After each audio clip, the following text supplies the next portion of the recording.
What's going on, everybody?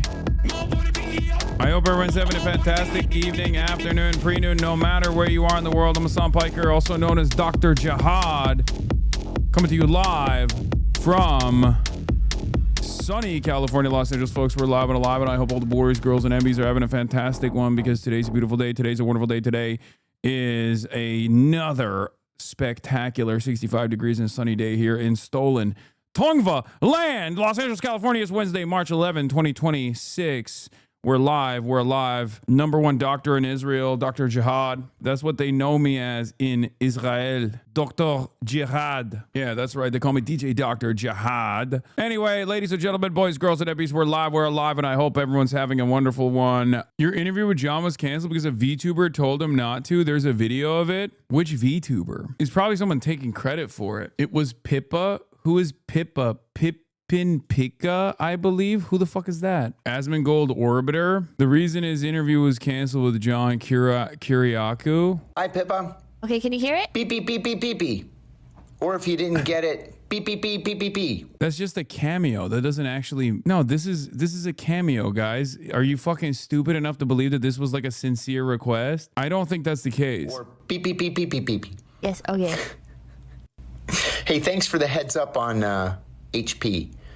I appreciate it. I needed it, and I will take care of it. So, I asked him not to collab with Hassan Piker. He's going on Hassan's stream.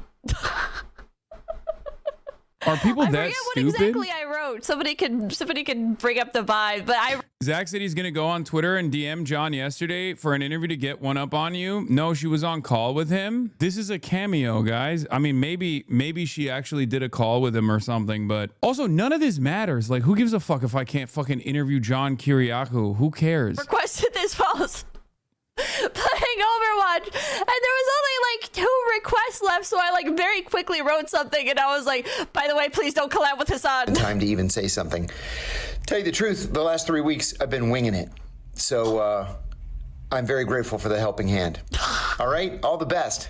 Thanks for reaching out. Bye. I don't think it's like that. He said yesterday there is still something happening in April. Wait, but it wasn't canceled. He said yesterday there will be something in April. Yeah, we are directly in contact with John. That's why I was kind of confused as to his response initially. I didn't understand it. I'm a fan. I like his background. I like the way he communicates. I like a lot of his opinions in general. I was definitely confused. He's done stuff with the Young Turks back in the day as a whistleblower initially, and I think these guys they get off on trying to like secure these kinds of like weird victories for themselves. Yeah, I think they're just doing clout goblin shit for the most part. And that's it. I guess they're so excited at the prospect of like fucking up an interview, but like I interview people all the time, right? I interview people non-fucking stop. Really interesting how people out in the comments feel so happy, but the dude already flipped on it just today. Thanks for the $9.99, John. You should continue. You should reconsider doing Hassan Piker's show. Hassan Pikers, your audiences overlap more than people think, especially on U.S. foreign policy, propaganda, censorship, and corruption. Why not do it? I have an idea about Hassan Piker and his show, as well as 2 other kind of controversial, young, successful broadcasters. I have an idea, and we may do something all together in April. Okay. Hint, hint. Desert Fox. Yeah, I don't know. I mean, it's just like, it's very weird. This is the 2nd year she talked about you for her birthday. She's obsessed with you. I don't know who this person is, but I wish them well. I hope they're doing all right. And I hope they get better. And I hope they find happiness in their lives. Okay? Peepin' Pippa. The market is half of this community at this point. They engage with this behavior. They believe their baits like this cameo shit and forward it to you. It's a never-ending cycle. Yeah, I mean, there is some utility in addressing it every now and then, right? I think it's fine to address it every now and then. I'm not going to do it. I'm not going to do it all the time, especially not at a time like this. There's a decent reason to offer a little bit of pushback to my audience so that they understand where it's coming from, right? Hell nah, she's a loser Nazi. Yeah, I don't know anything about her. I don't know anything about her at all. But if you think that this is something I'm doing routinely, I don't think that's fair. I don't think it's a fair assessment, especially considering that for the past like 12 days, I have spent 9 hours to 10 hours every single day exclusively covering what's going on in Iran. someone asked me about whether or not I would ask ISHOWSPEED to come to Cuba, which I did. And I also talked to his team as well today, as a matter of fact, this morning. Now, the reason why I wanted ISHOWSPEED to obviously come to Cuba is because this is his bread and butter. Like, this is a perfect opportunity for him to do a once in a lifetime, live stream from a country that people don't really live stream from, right? And the reason why I thought it was a perfect collab is because like his trip to China was obviously eye-opening for a lot of people in his audience, and he's currently busy doing some other shit. That's part of the reason why he couldn't do it.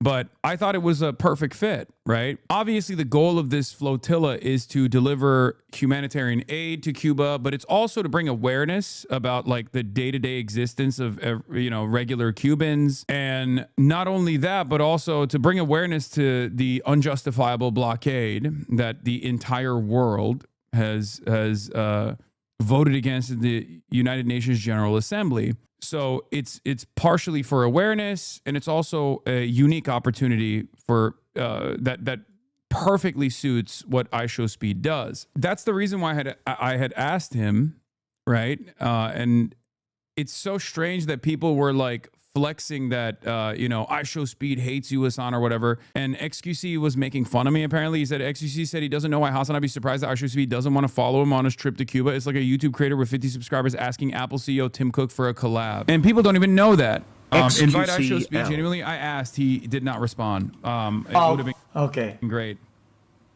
You can just go to Cuba. Like even right now, you can just go. Chad, this is like when an independent YouTuber that gets like fucking 50 subscribers, right? Says, guys, we asked Apple CEO Tim Cook for a comment.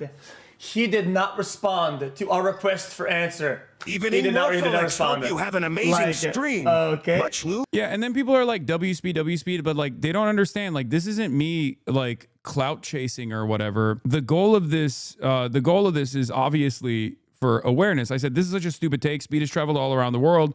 We're going to Cuba with journalists and artists like Kneecap. It's not a fucking Twitch collab. It's an aid mission with hopes of sharing Cuban culture with the U.S. and showing the impact of the U.S. blockade. Absolute trog. And then I followed by saying it's insane that the cynical, crypto gambling addicted, pill-popping loser can only see the world through fucking transactions. Is completely beyond his scope of comprehension to care for anything other than himself. What a dark and sad way to live life. Many such cases online. To me, this once again shows that I live in this parallel universe, right? Where I'm like trying to do adult shit, trying to get people elected. I have this ideology. I have this affirmative vision for the future, this positive vision for the future that I'm trying to enact to the best of my ability with my community and a lot of you guys as well.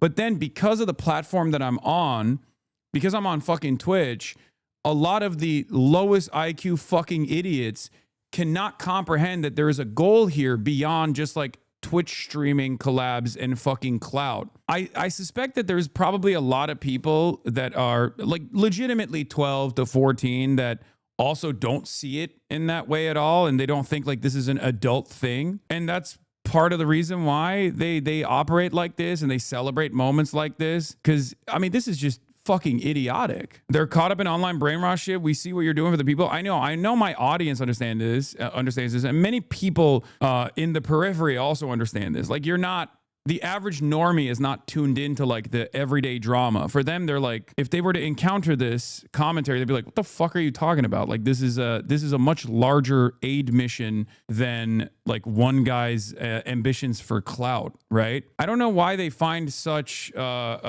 joy in actively undermining things that I'm trying to do, or celebrating what they perceive as like a failure. I've always found this dynamic interesting. Like I only watch you and a few other political commentators, e.g. Majority Report on Twitch, but I always see so much brain rot tangential to it, which is just silly and ridiculous shit while I'm trying to actually get serious news and politics. Yeah, I don't know. I don't know why they would just like I don't know why they won't just like leave me alone. You know what I mean? I don't know why there's like so much joy that you can derive, so much satisfaction that you can derive out of this. Like, because if you think about it a little bit further, you realize that this is not about me at all, right? Like, do you think it's good that America is starving the Cuban population, right? Do you think it's a good thing? Do you agree with that? Do you agree with American imperialism? Do you agree with America's policies of refusing to send oil, refusing to allow other countries to ship oil into Cuba.